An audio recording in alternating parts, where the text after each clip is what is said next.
Welcome back to the Wrong Advice Podcast. I'm your host, John Picciuto, and I'm very excited to have my new friend, Mr. Jack Rains, on the line with us today. Jack, how you doing, buddy?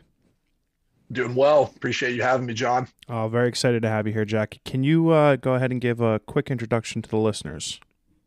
Yep. So my name is Jack Rains. I am a 25-year-old living in Atlanta, Georgia. I split my time between writing a finance blog and working for the popular finance meme page Litquidity, if you guys are familiar with that. Some quick highlights about me. I turned 6 grand into 400 grand day trading my retirement account during COVID. I ended up losing half of that in about a day, so stopped trading after that. And now I'm here writing a blog and talking to John about it. Fucking awesome. I love that. By the way, this is a curse-free zone, so feel free to let the F-bombs fly.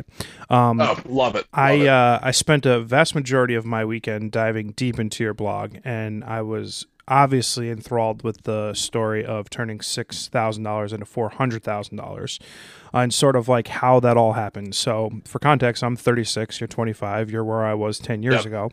But talk to me about what that process was like growing up in Georgia, going to college in Georgia, and then like what precipitated you quitting your job, trading vast sums of money, losing vast sums of money, and what that all sort of entailed.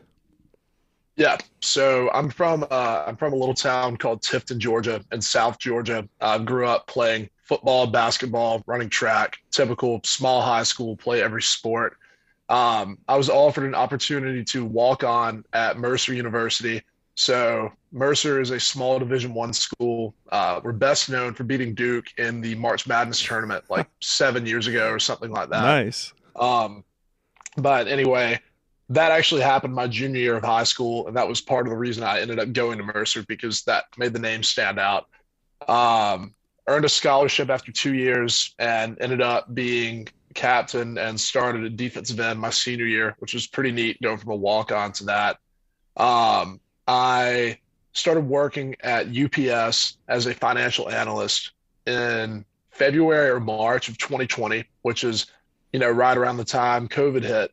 And I went from I was in the office for about 8 days and then we went fully remote. So my entire like corporate America existence under normal conditions was less than 2 weeks. Um, my whole game plan was work there for 2 or 3 years and then go to grad school. Mm-hmm. My senior year of college, I got accepted to Columbia University's MBA program Oh, through a nice. deferred enrollment option. So basically, the way it worked was instead of working 3 or 4 years and then applying to get an MBA and going to Columbia or whatever, Columbia and a few other schools offered a deferred enrollment option where I could apply as a college senior. And if I get accepted, then work 2 or 3 years and then go, but you're already in. So the UPS thing was just like decent finance job, and then I figured I would go to Columbia and then go work for like McKinsey and Company or Goldman or Mm-hmm. whatever the higher callings of corporate America are, either IB or consulting. That's what every overachiever that doesn't know what they want to do wants to do. Yeah. So to the trading thing, so like I think probably every other like 20 something guy, um, COVID hits and everybody starts trading because we have way too much free time. The stock market's erratic, and like every platform from Robinhood to TD Ameritrade offers zero commission trading.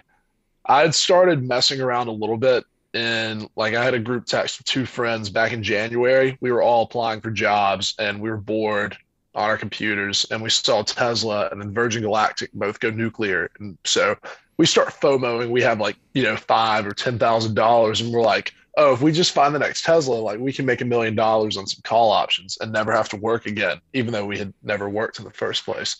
So I start seeing this stuff on Reddit and Twitter and then CNBC about this weird disease popping up in Western China.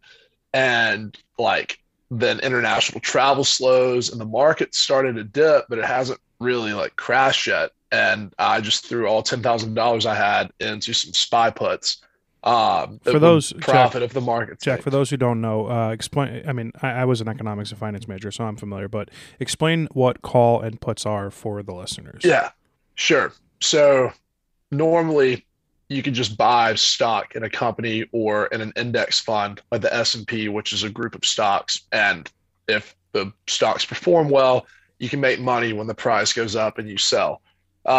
You can make what we would call leveraged bets or investments with options. So a call option essentially gives you the right to buy 100 shares of the stock at another price by a future date. Right, So a predetermined price at a predetermined date, and the return is predicated on that time period and that dollar figure.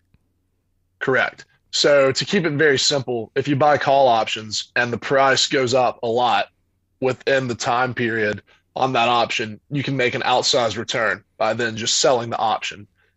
Same thing with a put option, where if the price drops a lot within a specified period of time, then you can make a lot of money by then selling that option. Mm-hmm. So I was betting on the market declining by buying put options on the SPY ETF, which is it tracks the S&P 500, or like the 500 biggest companies in the US.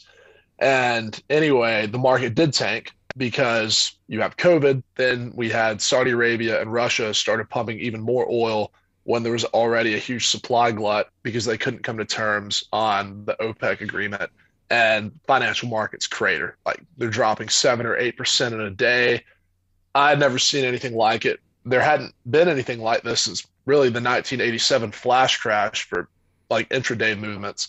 And I turned 10 grand into like $35,000, and I thought I was the next Jordan Belfort, maybe Michael Burry. I went and watched The Big Short that night to celebrate it, Such a like me great and my movie. girlfriend did. Yeah. And so naturally, I think that the market is going to keep crashing because Bill Ackman, the like well-known billionaire hedge fund guy, yeah, he goes on CNBC saying that the world is going to hell. So I'm like, hell yeah, like we're betting on the downfall of America. Like we're tracking there's like 20 of us now on this group text. There was initially 3 people. So we're tracking like the COVID death tracker, the jobless reports, like all the economic data is awful. And we're just getting started. And then Jerome Powell does this cool thing called quantitative easing, where the Federal Reserve starts basically printing money. It's more nuanced than that, but Sure. There's a lot more money going in to support financial markets. And I said, like, oh, like this is basically them waving the white flag. And I was wrong. The market had its quickest recovery in history, and I lost 25,000 of that 35,000, and basically round trip from 10 grand to 35 back to 10 in about 2.5 weeks. And meanwhile, you were working full time, right? I was supposed to be, yeah, but I was like, I was in the office for the first week of this, and I would like go to the bathroom stall, right, and market open, so I like wouldn't be distracted. And then when we went remote a week later, it was game over. I was splitting my time between trading stocks, playing Call of Duty, and moving my mouse to Yeah. pretend to be working. Yeah, so you're active, right? Yeah. So that freaked me out. And then I was like, okay, I was just like a dumbass 23-year-old. Let's just throw some money in a retirement account, like open a Roth IRA. I put $6,000 in to just throw in index funds and be a long-term passive investor. And then 2 weeks later, one of my friends texts me and says, hey, DraftKings, the sports betting company, is going public through a merger with a SPAC. Yeah. And I had no idea what that was. For like those who don't know, normally when a private company goes public, they hire a bank to help them price their IPO or initial private offering, where they sell some new shares in the company for, say, $500 million. And then the company is now publicly traded, where you and me can buy stock. A SPAC basically flips the process around. So SPAC stands for Special Purpose Acquisition Company. And anyway, SPACs are essentially bank accounts that are publicly traded. There are like 100 SPACs in the market right now. If you buy shares in this SPAC, if they'll go find a private company to take public, and then if you hold those shares through the merger, you will then own that newly publicly traded company. So with DraftKings, the SPAC called Desert Eagle had like $500 million. And they said, hey, DraftKings, we'll give you $500 million for 1/10 of your company, which values DraftKings at $5 billion. So all of the shareholders of that SPAC would then own 10% collectively of DraftKings shares after the merger. A couple of things to note about this are, one, all SPACs price their deals at $10 a share. And before the deal closes, if you own shares of the SPAC, you can redeem it for $10 a share of money because that money is just sitting in a bank account. So there's like functionally no true risk before the merger closes because there has to be money to back those shares. And then two, SPACs tend to come with warrants, which are similar to the call options that we talked about earlier. All of these warrants have an 11.50 strike price, which means they give you the right to buy shares at $11.50. But they have a 5-year period to expiration, which is a really long time. Most call options don't go further out than about 2 years. So if you think the company has good prospects to climb from $10 to $11.50 plus, you've got a long time that you can sit on the warrants. And there's some other like nitty gritty things that kind of covers everything. So I'm watching DraftKings. I don't buy it, but it goes from 10 to 20, right? And the warrants, they go from like $1.50 to like $9 because they give you the right to buy the stock at $11.50. Yeah, so you missed out on 9x, right? Right. But my thought was, okay, has this happened before? Virgin Galactic went public through a SPAC 6 months earlier, same thing. So my next thought was, I have to find the next SPAC because like this is a no-brainer. And then this company called Nikola Motors, they're an electric vehicle trucking company with a CEO, Trevor Milton, is going public through the SPAC VTIQ. I think the guy's a snake oil salesman the first time I see him on TV. I mean, nothing he says makes any sense at all. He is so full of shit. And then I like look him up, and he's had multiple like previous companies where he hosed investors. But like the warrants are sitting there at like $2.50 and the stock's at like $12. I'm like, all right, it's pretty close to the floor. And everybody's looking for the next Tesla right now. I'm just going to throw $6,000 of these warrants. And I turned it into like 18 grand in a week. And I sold too early. I would have ended up making almost 100 grand off of the trade if I'd held because the stock hit 90 like a week later, which was just bonkers to me. And zero vehicles. Right. Yeah. They had that one truck that they rolled down the hill. One truck. I don't know if you saw it. No, I did. Yeah. Gravity powered. But I just start, flipping these SPACs. I'm just trading warrants. We make a Reddit group, then a Discord group, and we have guys that have built bots that scrape SEC filings and Twitter to see like what SPACs are going public. Like if there's a SPAC with a deadline coming up with a decent management team, we speculate that they'll like make a merger. We ended up finding Fisker Automotive going public before the news even came out through that very thing.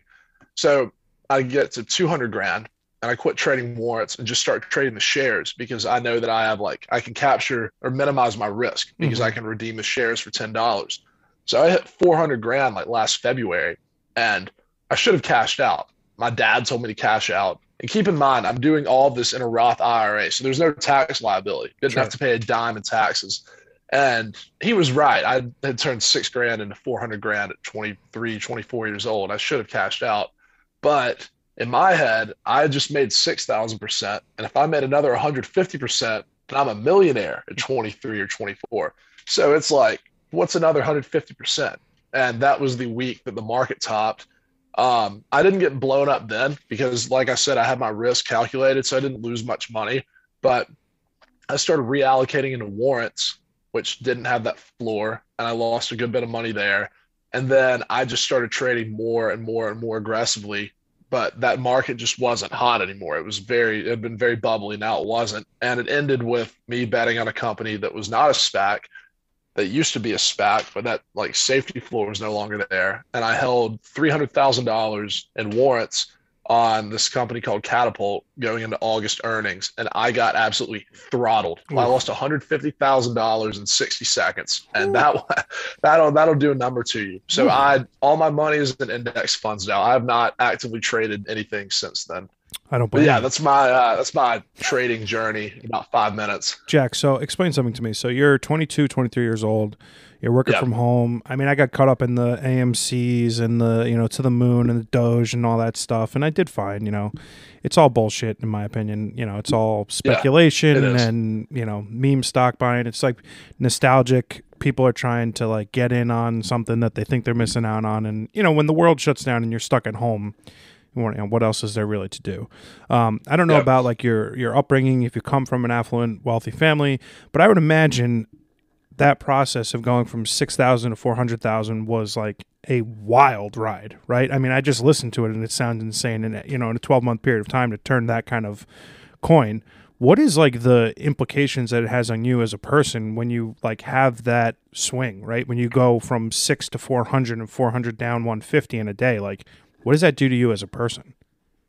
So it's weird. It's kind of a paradox, but one, it's very euphoric because like that's just so much money to make, especially at like a very young age. And it wasn't like it was like a high paying salary job. I was clicking buttons on my phone and my laptop. Mm-hmm. So it does that, but it really takes over your head because it's all you can think about, the money. Like could there be, and when you're holding these massive $400,000 positions, like you're constantly refreshing the news, seeing if something's going to come out that's going to help or hurt your position, like checking your portfolio every 15 minutes, every conversation that you're having with like friends and family, girlfriend, all goes back to the market. And in hindsight, it was pretty fucking toxic. Like looking at it now, like I couldn't really focus on anything else. But the other thing is you normalize it. Like I would make like $40,000 in a day, and like it would be cool, but it's just kind of a number on a screen, and that sounds so almost like entitled to say because I grew up like upper middle class. I definitely didn't miss any meals. Like I had a very good upbringing, but it's not like I grew up with just millions and millions of Sure. dollars. Like that was a lot of money to make. My job was paying me $53,000. Like I'm paying for all my own stuff. So yeah, but you just normalize it when you've been doing it for a year. Um, but when you lose that $150,000 in a day, the first thought is, oh, I just need to make it back because I'd done it before. Gambler's Um, mentality. Yeah.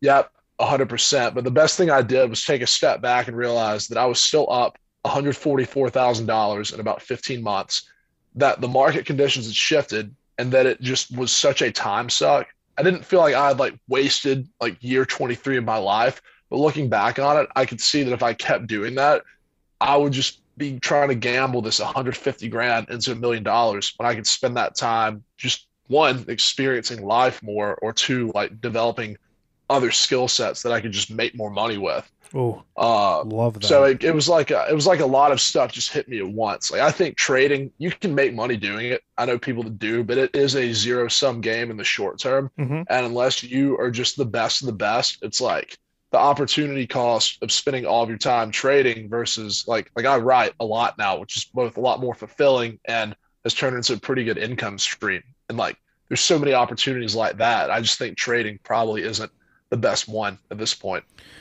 I have to give you credit as a 25-year-old human being to be able to cognitively shift your working output to something that is both more fulfilling and conservative and hits you in a different way than that, gambler's mentality of trading does.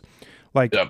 one reoccurring theme that I have on my podcast is, could 25-year-old John have enacted the change and the lessons that 35-year-old John has learned, right? And to me, I don't think I could have, right? Like my life experience is such that what I've learned over the last 15 years, say from 25 to 35, was what it was because that's how I had to go through it. It seems to me like you've just, truncated a 15 years worth of life lessons into a, 24-month period. Yeah. And then got to give credit where credit's due, because being able to have that cognitive ability to learn about yourself and what makes you happy and the things that you want to pursue at your age will give you incredible service later on in life. Which kudos to you. That's fucking awesome. Talk to me about how you hit that sort of reset point where you were like, okay, I did this. I've got this good amount of money in the bank. Where does the ball go from there, right? You decide to quit your job. You just start writing. How does that process sort of unfold? So first I was going to ask, did you come across my travel blog? Because the other thing that I did between August and now, I've been to 24 different countries in the last like 9 months. I didn't I read don't know if you saw I that. didn't read the travel blog, but I read. My favorite piece was 25% loaded because I relate. Yeah. I relate to that one greatly, and the time and money piece I relate to quite strongly. So for context for you, I took a new job in March of 2020. I worked in the office for 2 Okay. days before going remote, and then I was Oh, nice. yeah, super nice. And I got laid off in August of 2020. And at 35 years old, you are stuck at home, unemployed. I had a very nice severance package, and I was like, what the fuck am I supposed to do with my life? Like, I had worked up to a certain point to get this job that I failed at, unabashedly failed at. And there was obviously extraneous circumstances due to the fact that I was home and not learning in the office and whatever, but I failed miserably at what I was doing. Yeah. And it took me that sort of loss to figure out what the fuck I wanted to do with my life. So I literally packed my car with a bunch of clothes and food and tents and shit, and I drove around the U.S. for about 27 to 28 days, put about 6,600 miles on my Jeep, and I realized what I wanted to do with my life, and that was become a photographer. And for the better part of the last 2 years, what I've been doing and earning an income and making a living is by taking pictures. And I could never have experienced life the way I did without that trip, right? I could never be in the position that I am now without that trip. And I do have the need to read that travel series, because I think travel is one of the most eye-opening experiences you can have. Obviously, I wasn't allowed to leave the country in the middle of the pandemic. Yeah. But you were afforded that opportunity. So talk to me about how that impacted you. Yeah. So there was this book by Rolf Potts called Vagabonding. Mm-hmm. I was reading, I don't know if you're familiar with Tim Ferriss. I recently came across a Tim Ferriss interview with him from 4 years ago this morning that I was like reading. But there were a few different things. So I had this in January of 2021, like while I was still trading and stuff. I was on, like, I used to hate flying, and I was going on a ski trip to Colorado. And whenever you hit turbulence, my brain always goes to, oh, what if the plane crashes and you die? Every single time, like clockwork. But this time my brain takes it a step further, and it's like, and then what? And I just have this like almost like existential panic out of nowhere. And it was weird because I hadn't really had that before. And it just kind of freaked me out. It gave me I was still trading, but it kind of gave me a, like, what are you doing type of thing. And that was in the back of my head while I was still trading for months and months. But I think trading was almost a like distraction from that. Like, it gave me something to like keep my mind busy, and then I'll lose the money. And I'm like, okay, it is time that I figure out what I want to do with my life. And I read the book Vagabonding by Rolf Potts, and it talked about like the benefits of like long-term travel versus just trying to compartmentalize travel into this 2-week period or whatever that we do with vacations where the whole thing's planned. It's like, no, like travel for travel's sake, not to check off some itinerary.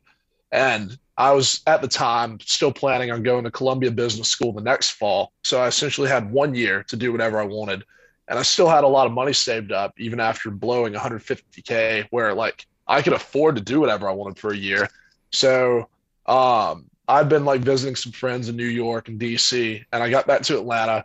The next week, I got an email from my company, UPS, saying they wanted us to go back to the office. And I called my boss, told her I was putting my 2 weeks in, and she asked what I was doing. And I said, I'm selling my car tomorrow, and I just bought a one-way ticket to Barcelona for next week.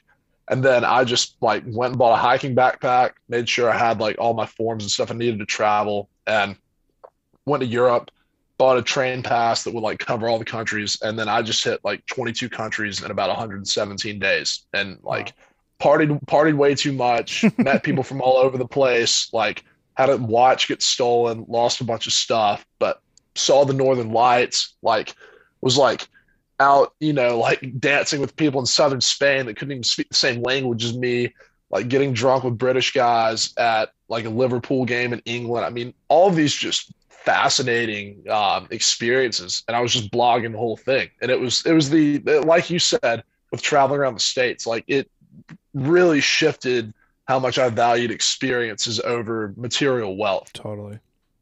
Yeah, absolutely. It's funny. And again, this goes back to the context of like, could I have learned these things younger? Because like very, very highly motivated by materialistic items in my 20s. Everything was about what is the next level up for my car, the next level up for my watch, the next level up for my computer, like all the shit that doesn't matter was what I was consumed with throughout my 20s. Like fake it till you make it, pretend like you're a millionaire. And that was like at my core, what I was doing, pretending to be something that I wasn't, and ignoring the things that like I could have been doing to make myself happy. But yeah, life experiences over material things, I think, is one of the great lessons that you learn when you can't go anywhere, right? When you're stuck Yep. at home and you can't experience life, it really makes you realize when you got a room full of shit that you're not touching or using, that it doesn't matter. Yep. Yeah. So I'm super curious what that sort of process was like for you. So you spent 100+ days in Europe and around Europe. And what did that do to you as a person when you came back? So I was going to take a step back first. So like we like, especially in America, really romanticize traveling, right? And a lot of people make plans to go do these things and keep pushing it off to someday. I think at the end of the day, you kind of just have to make the time to do it if you want to do it. But the flip side of that is it's this romanticized adventure until you do it. So I land in Barcelona, sleep deprived, barely slept on this 9 hour flight because again, I hate planes. And I walked into this hostel, and I've never stayed at a hostel before. Oh boy. I can conversationally speak Spanish, but I'm by no means fluent. And my first thought is, what the fuck are you about to do for the next 3 or 4 months? You don't know anybody. You don't know if people here speak English. Like, you don't know what you're supposed to do because, unlike a study abroad or like a family vacation, you don't have an itinerary. You're just here.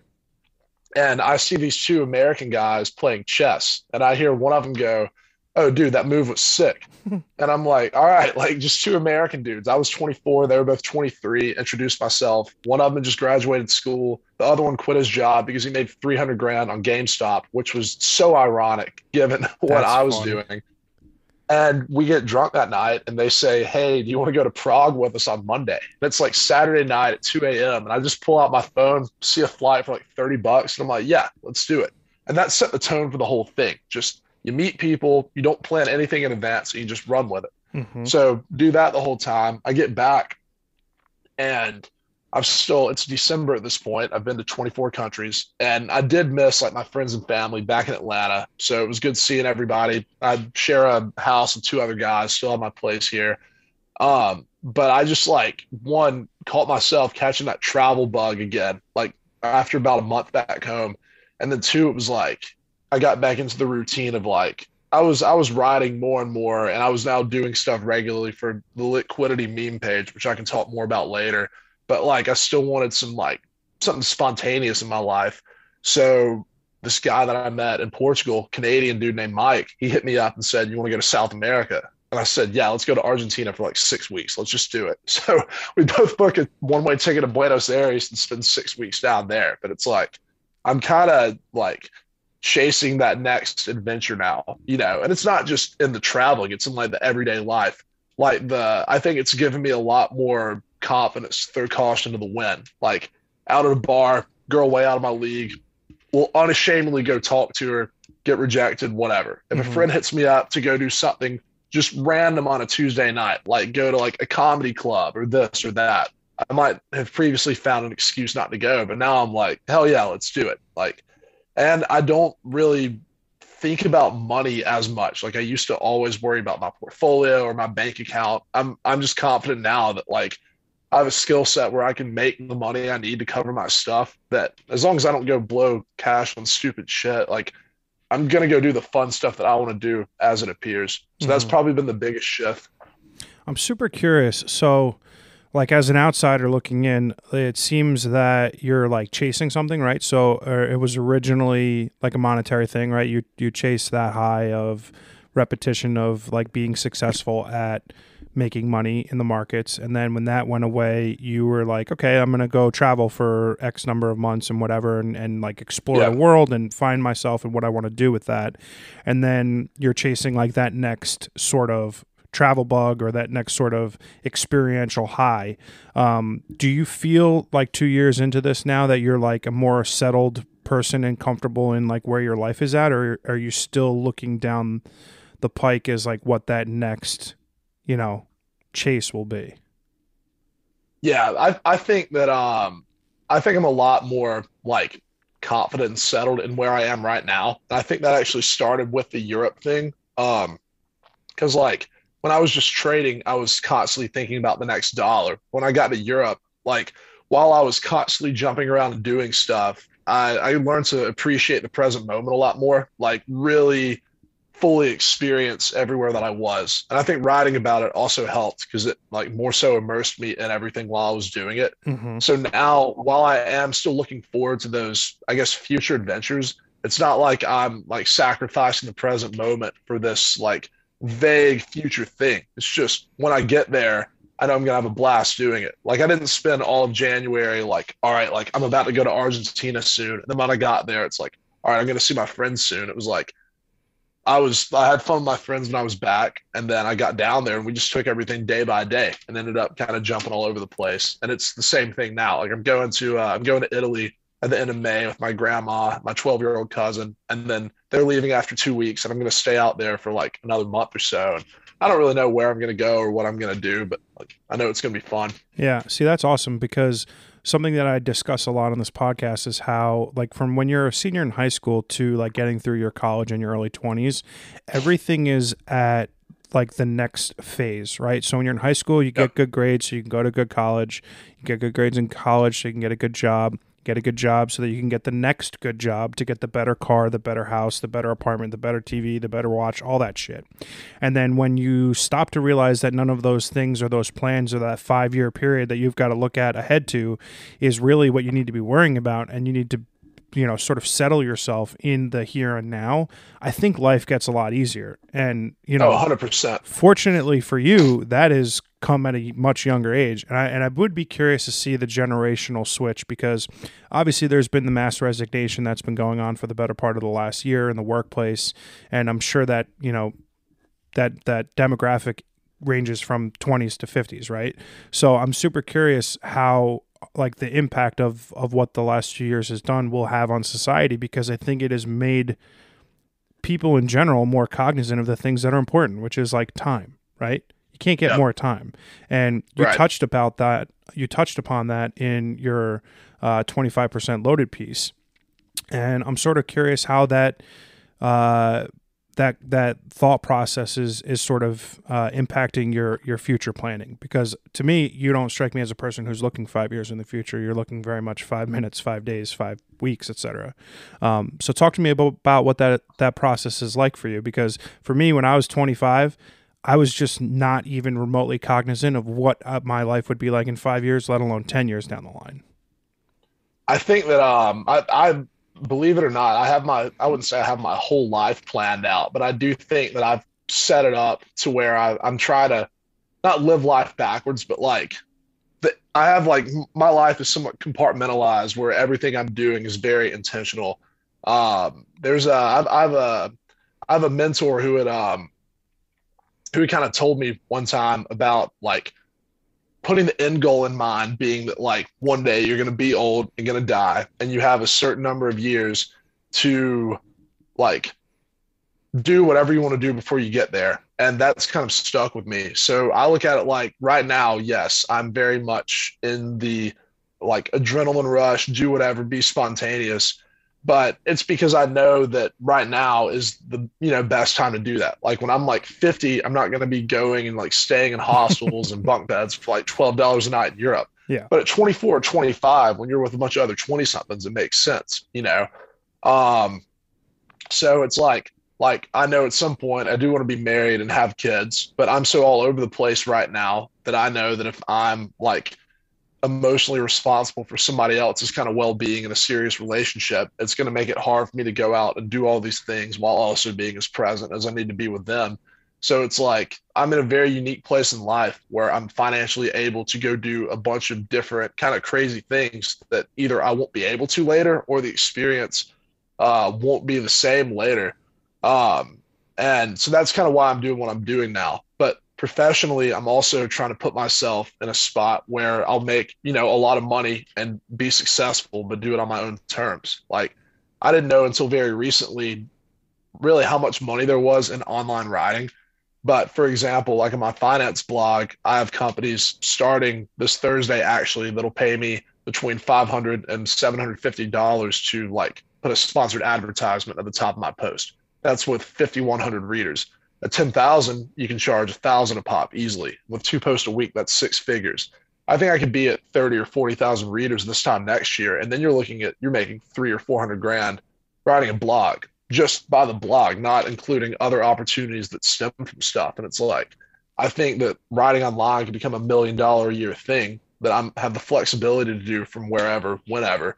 So I'm trying to put myself in a spot where I like maximize the experiences I get out of my 20s while also setting myself up to both be like financially and like life-wise successful as I keep growing.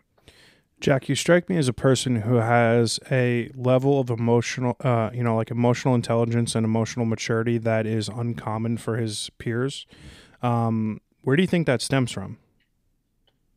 I really think the big part of it was like making and losing the money so fast because it was like a crash course in like it was like a decade of investing lessons in like 6 months, and off of that, like I don't know. I don't know why exactly I was able to realize that I needed to stop trading. I don't know what the source from that comes from. I've always been, I think, relatively in touch with what's going on in my head, but I do think that that was kind of the catalyst for what's made me more insightful about most things in life. Like you realize making an extravagant amount of money very quickly did not like make me happy. Losing all that money didn't break me either, but I still have money which can be used as a tool to do other stuff. And that kind of set the framework for finding the things that do like make me happy or I find fulfilling, and also like finding ways to make money on my own terms that I can keep using as leverage to live the life that I want. I'm glad you said that. In one of your posts, you did mention how, I'm going to paraphrase. It's not a verbatim, but it was like money doesn't buy Yeah. happiness, money doesn't make you sad, but it does buy you leverage. Yeah. I really resonated with that because I was very, very poor with my money in my 20s, and it wasn't that I wasn't making money. I was just spending it as it came in, right? Like I was Yeah. just doing dumb shit, bottle service, traveling with, no care in the Always. world, right? It was just, I was chasing stuff that didn't matter. And, it took all that credit card debt in my 20s to like realize when I'm like sitting at home living with my parents at 28 years old, like what the fuck am I doing, right? Like I need to Yeah. like get this straight. But talk to me about money as leverage and how valuable of a lesson that is for people who are not able to see that sort of perspective currently. Yeah. So I think that there's a whole kind of counterculture movement now about money being bad, and I just think that's fundamentally wrong. I think it really just emphasizes like who you are because it gives you the opportunity to do more of the things that you were already doing or already desire to do. But when you have like a significant amount of money, like significantly more than what your expenses are, for me, for example, my only real expense is like rent, utilities, food. Like if I didn't go out, lived off of ramen, I would spend maybe $1,200 a month. Mm-hmm. And that's not that much money. So when you have more money saved up than what you need to spend, it gives you a lot more leverage in deciding what you want to do. Like if you have a job you don't like, you can quit and you can take a few months to find something better or to try to develop a skill that you think will put you in a more employable situation somewhere else. For me personally, it gave me a chance to travel and then just write a ton. And then when I got back, the writing had turned into some financial opportunities. But if I didn't have that kind of nest egg that had come from trading, I wouldn't have been able to just quit my job and travel because I still had the bills. I wouldn't have been able to afford the travel stuff. So like like we typically sacrifice our time to make money, but at a certain point, money also buys you time because you can just cover your cash burn while you're figuring other stuff out. Or you could just work a little bit less as long as you're still making enough to pay off your expenses and maybe not make any changes at all. You just don't have to keep chasing that next promotion or working overtime and all this stuff. It's just more money gives you more free time, which gives you a lot more power to make decisions that you want to make. Yeah, I love that. And it resonated greatly with me because it is ultimately what has, given me the ability to do what I've done for the last 2 years, right? So like starting a Yeah. creative career is not in the middle of a pandemic is not exactly the best time to do it, right? So you're chasing No, a it's not. passion and I wasn't making any money, but I had afforded myself the opportunity to be able to do that. And now, like I tell the funny story. So 2020 was like life-wise the most chaotic, insane, terrible year of my life, but financially I made more money than any year in my entire life, which goes counterproductive to the pandemic. Additionally, 2021 was the worst year of my life financially. I made the least amount of money, but personally speaking, I was the most fulfilled, most happiest version of myself. And now this year is sort of the culmination of the two events where I'm tying both the monetary aspect and the life aspect to just like be my best self. And I think that's pretty fucking cool that you've already been able to sort of make that switch and make that understanding. You have a plan in place, right? You mentioned how you like want to grow to your blog to a certain number of people so you can earn a certain amount of money. So it could be this sort of self-fulfilling prophecy where you get to travel, you get to write, you get to do the things that you love. Who inspires you to like sort of run down this path, right? Because I think it's sort of counter to like culture, right? So like what you're doing is different from a lot of people in your generation or really in general. So like what sort of inspiration or people in your life and or like out in the world have inspired you to sort of chase this path?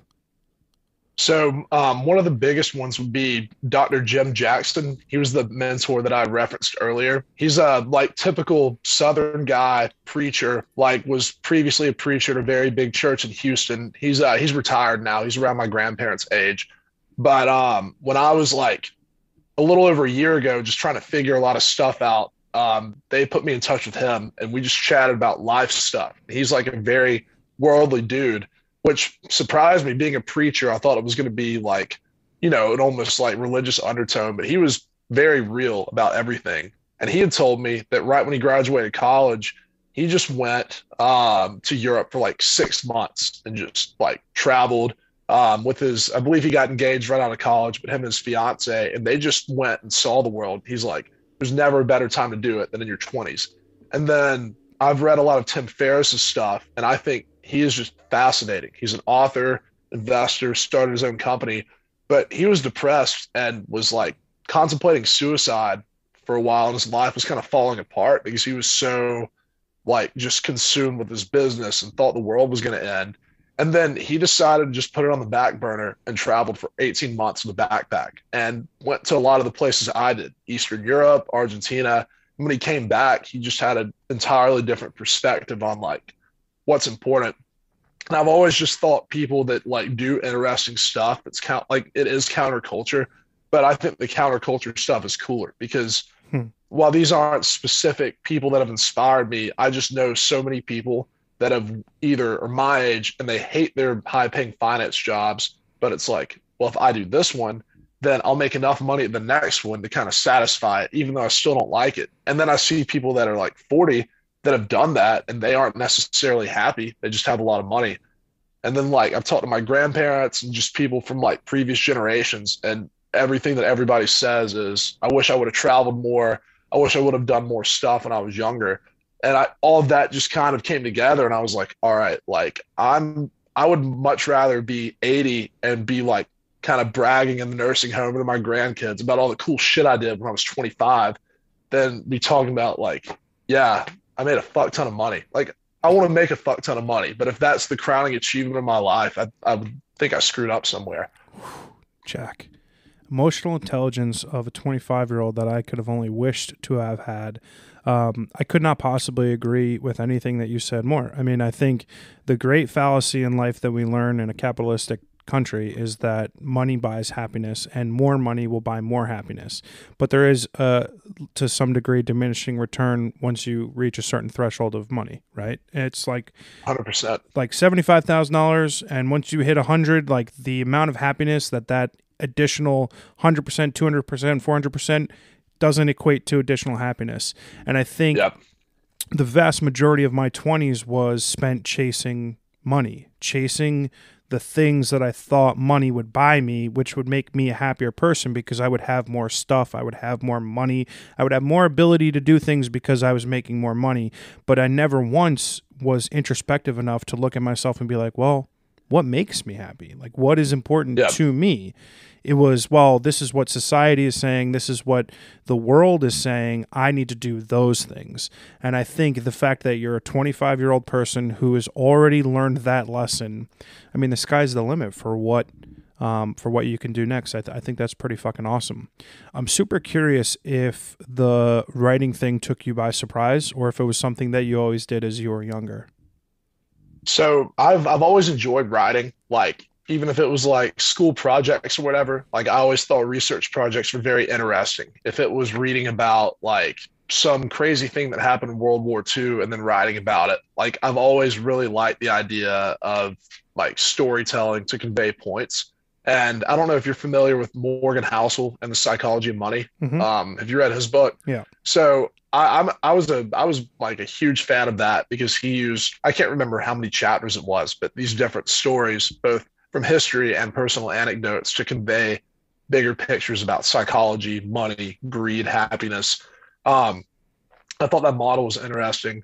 So the whole reason that I started that finance blog, Young Money, was because I actually wanted to get like a full-time writing job with Morning Brew or one of these media companies. Because I knew I could do that while traveling. I already had decided I wanted like to travel around and stuff. And I didn't have any real experience other than a few articles in Seeking Alpha about stocks and stuff like that. So I was kind of pissed off that nobody would give me a shot. And I saw that I could just start a newsletter on Substack. I'm now writing on Beehive, but similar thing, like a newsletter platform. And I just threw on like Instagram, Twitter, all this stuff. Hey, I'm about to start writing a blog or newsletter about finance and career stuff. Subscribe if you're interested. And luckily, as someone who had made a lot of money trading and wasn't exactly like quiet about it, a lot of people viewed me as a good money guy to listen to. So I got like 200 or 300 subscribers like around the time I published the first piece. But the end goal was just to keep writing while I was traveling. And then maybe when I get back and I needed to make some more money, somebody would hire me to write for them. And the whole thing shifted in my head right before I left. I sent a cold message to Litquidity. Are you familiar with Litquidity? I'm not on actually, Twitter no. or anything? No. So it's a big finance meme page with about 200,000 followers on Twitter, 600,000 on Instagram. And he has a newsletter, Exact Sum, that has 121,000 readers now. And I just messaged him out of the blue and said, like, hey, I want to come write for you. Here's a link to some of the stuff I've written. I saw you had a newsletter. Let me know if you're interested. The only previous interaction I'd had with him was back in June. I texted him and said, hey, your Spotify playlist fucks. Like, I've been playing at this pool party all day. And he said, thanks, man. Let me know if you think I should add any other songs. So he liked my stuff. We start chatting and we start like throwing ideas around because like he's looking to expand his stuff. And he told me that he had quit a full-time private equity job to run the meme page. And I was like, how? And he's like, ad revenue and merchandise revenue, but he puts advertisements on the newsletter. And I was fascinated that you can make enough money from like ads to quit a job. So like I stayed in contact with him while I was traveling. We got back on the phone, and then I don't know how much of the details I'm allowed to go into with what I do with him, but we came to an agreement where I'm helping with the newsletter and some other stuff, and making some money from that. And then I'm also now monetizing my blog. But like that conversation with him showed me that basically if you have a big enough audience, you can either do subscriptions and people sign up for it, but I don't think that would really work with what I do. Or if people just like reading your stuff, people will pay to advertise on it. So once I realized that, it went from, okay, I'm going to write till somebody hires me to I want to control like all the IP on this blog and see how much money I can make from it, writing about whatever I want to write about with no editorial oversight. And maybe at some point, if somebody wants to like pay me a lot of money to buy it and then I write for them, that's fine. But I just keep seeing more and more opportunities. So Morgan Housel was on Tim Ferriss's podcast a few weeks ago, and he was talking about how Collaborative Fund, it's the venture fund he works for, they hired him as a partner just to write for them. And he just writes the same blog post and essays he was writing when he was working for Motley Fool and doing columnist articles at Wall Street Journal.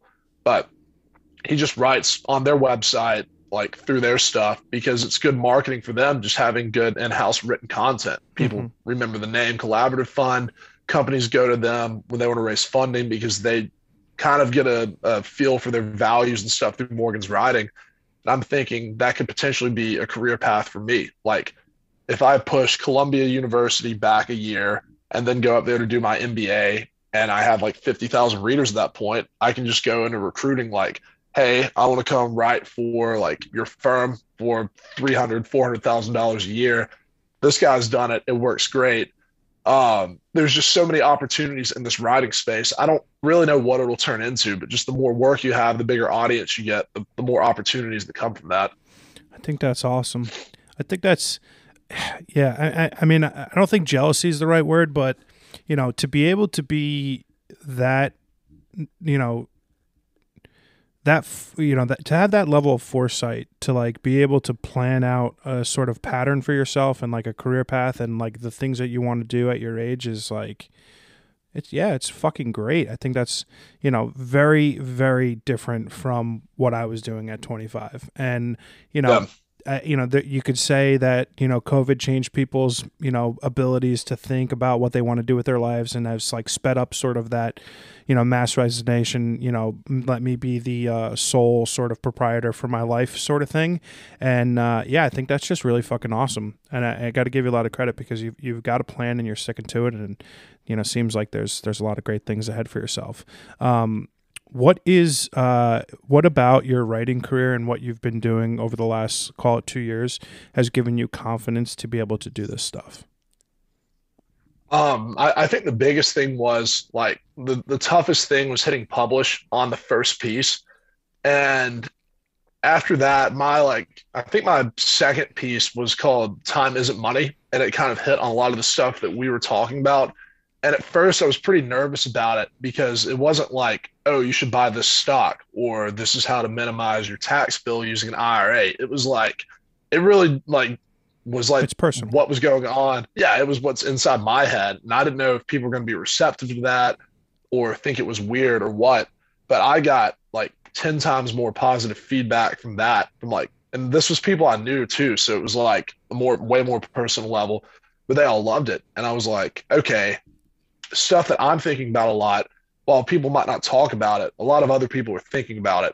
So getting that early positive feedback showed me that like, all right, this will probably work because people like reading real stuff. It's not superficial. Like this is like what's going on in someone's head, and it's probably going on in my head too.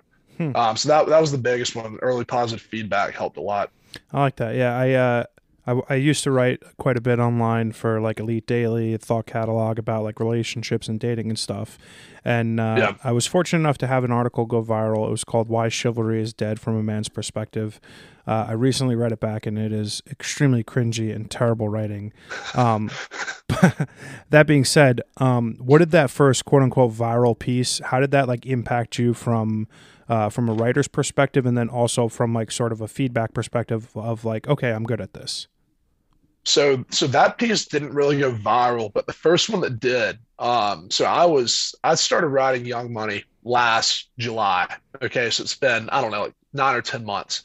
But I thought the travel blog was actually going to go viral more than that because I thought it was more interesting reading about somebody doing all this stuff. But I'm constantly like kind of A/B testing both of them. I might get 1 or 2 subscribers a day. And then it hit me that there's these guys that are writing in this space that I follow on Twitter that have 100,000 followers. And if there's a way to like get my writing in the conversation with them, not where I'm like shilling it on them, but to somehow add value to what they're doing or talking about with stuff I wrote, they might share it. And there were 2 pieces. I had written a previous piece that hinted at how I blew 150K in a day. It wasn't as detailed as my most recent one. But this guy, Nick Maggiuli, he's a phenomenal author, been writing a blog for 5 years. And he actually just today released his book, Just Keep Buying, about stock market stuff. He sent me a copy of it there. I'm currently reading it right now. But I linked in some conversation he was having about the downside of day trading. I like mentioned my story about blowing 150K in a day and linked the article. And he shared it with his like retweeted it to his 150 or 100,000 followers or whatever. I got 100 new subscribers in a day. I was like, holy shit. Like, it's not that my writing isn't great. It's just that I don't have a huge audience to share this with. So if I can like utilize other bigger audiences, this will work. Packy McCormick, another guy with 100,000 subscribers and 150,000 Twitter followers, tweeted a screenshot back in November from his buddy saying, I think the best investment is just throwing our money in the dumbest shit possible because apparently that worked this year. We had GameStop, Yeah. NFTs, like just stupid shit popping off. I've been writing something about like the unrealized capital gains tax bill was being proposed, deleted the whole thing. Headline: how much money would you have made if you bought the five dumbest possible investments in 2021? It was like if you put like 20 grand in like GameStop, the NFT of The Rock, like Donald Trump's SPAC and all this stuff, what would you have made? And it was like 2.5 million. So I replied under his tweet and said, yo, I wrote about this. And he shared it and thought it was fucking hysterical. And then MarketWatch saw it and they picked it up. And all of a sudden I'm getting an email from a MarketWatch editor. I'm in England, like visiting one of my friends at Oxford University, and my phone's blowing up. I got like 72 new subscribers in 5 minutes because MarketWatch and linked it, and like people are talking about it on podcasts. And I was like, holy shit, it's just about finding the right audience. And Yeah. that was like that just showed me like, all right, being able to leverage bigger audiences with like good work is the best way to get it going. Now that I'm at like 5,000 readers, it's growing a little bit more organically. Mhm. But that was huge early on. I think that's awesome, and I think it's a good lesson that you can know that like relatability to the content is important, because like not everyone Yep. has $20,000 to put into, you know, the 5 biggest meme stocks. But I Yeah, think yeah, when yeah. you like tie it into like personal life experiences like that, people are interested in the story and how it sort of produces like outcomes in their own lives and the relatability to it. That's fucking awesome. I like to spend the last bit of every podcast doing a little bit of a Q&A.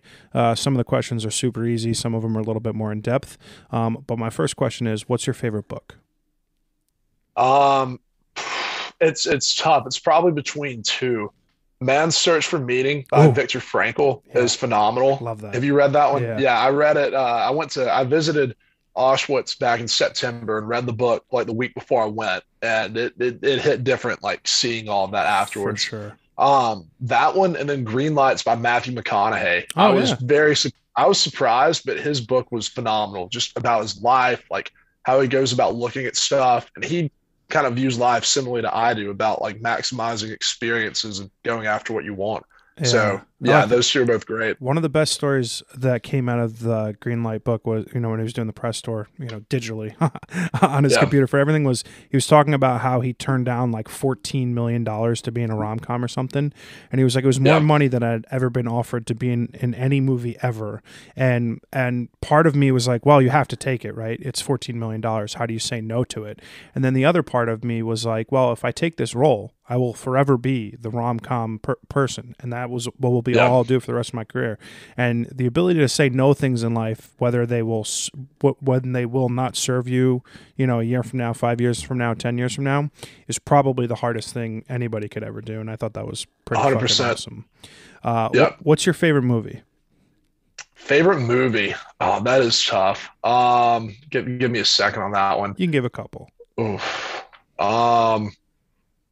I was honestly a huge fan of. I'm a big Marvel buff, and I thought that like both like Infinity War and Endgame are both great. Yeah. I think it's the way, and I almost appreciate those movies more after looking back at how they like had seeds in all of the early movies going back to like 2009 that then tied into this was like that just added to the magic a little bit. Yeah, the Russo brothers' storytelling is on par with any other writer, creator, producer in the movie space. It's pretty remarkable. What about you? I love all of those movies, but I literally watch every single movie.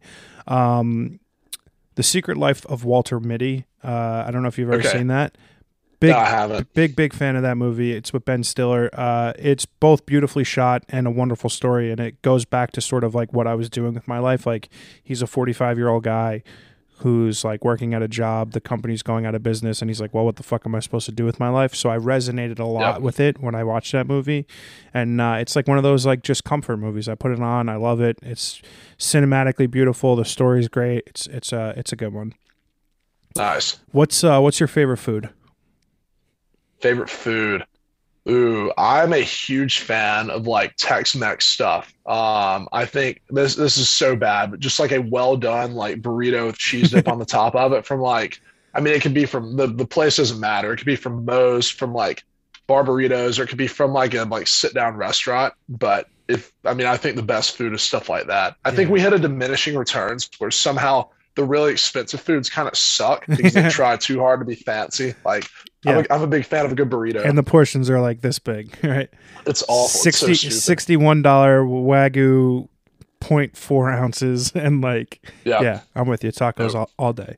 Do you believe in an afterlife? Yeah, I do. It's actually something that I've struggled with a little bit. Like I grew up like Southern Baptist Christian, and then had the whole existential crisis, I guess you could call it, like last year.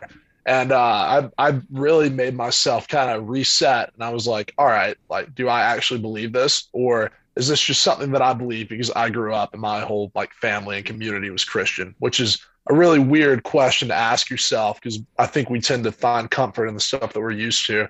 But no, I would say that like I'm still a Christian, still believe in like the Christian idea of afterlife, but I'm also like if I like I would be open to I guess changing my mind if I either came across evidence or just decided that I didn't think that anymore. Which hopefully that doesn't make me a sacrilegious Christian, but I would rather not be like completely blinded and like I think if you believe something just because you're afraid of the alternative is a pretty shitty reason to have a belief. So I would like to believe it because I actually do. I love that. The righteousness that people come and the indignation that people come with from a religious perspective is very disheartening to me.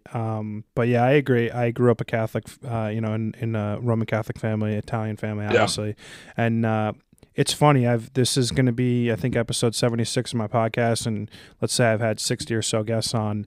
We're batting around 80% of people who believe in something after, and I think there's something comforting about that, and I do like that a lot. What's your biggest dream? My biggest dream? I don't know. I would like to hit all 7 continents. I think that'd be phenomenal. I could have technically gone to Antarctica when I was in Argentina, but logistically it was just going to be hard to do. I'd like to do that. I don't know if I have a very specific one. I would just like to like be able to do a lot of different things over the course of my life. Like I want to get to where I'm actually fluent in Spanish. Like I took ballroom dancing lessons because I can't dance worth a shit. Like just being able to say like, yeah, like I know how to do that thing that a lot of people don't know how to do. Just stacking as many of those as possible. I like the idea of being a jack of all trades. It's not necessarily a pun on my name, but yeah. Yeah, unintended. I like that. Mm-hmm. Yeah, I think that's a great way to live a life. Learning something new, constantly trying to better yourself. That's pretty great. How do you deal with and how do you mitigate regret? I don't know. I used to be bad about like regretting both like big and small things, you start thinking about it. But I think you have to look at it like nobody makes decisions in the present moment that they don't think is the best decision to make in that moment. So you can't judge your past decisions based on like future information, like whether that's with career stuff, relationship stuff, like everybody's just doing what they think is right at the time. If anything, it's just made me a little bit more introspective when I am making decisions like, okay, have you thought this through and then do it? So I'm a little bit slower to like impulsively react about stuff, but I don't tend to regret stuff. Like it still hits, I mean, it hits everybody sometimes, but it's not nearly as big of an issue since I've kind of reframed it like that. I like that. What's the best piece of advice someone's ever given you? It's a good question. I still think it was what Dr. Jim Jackson had told me about, like, he called it, I believe, living life backwards, but kind of like acknowledging that you aren't going to live forever. So be like incredibly intentional with what you do and how you go about doing it. And regardless of what you want to do with your life, I think it's important to realize, like, one, you aren't going to live forever. So you can't do like everything. But at the same time, if you set it up right, people can do anything. You just have to be like really, really intentional with how you go about stuff. And that's played a big role in how I've gone about my life for the last year or so. I think the greatest life lesson that I've learned is how to impart intentionality in all that I do. in the things you say and the things that you do. Like, be intentional, right? Do what you say, say what you mean, mean what you say, and do the things you say you're going to do, and life can go well for you. Last question: give me a recommendation for something that you've recently consumed.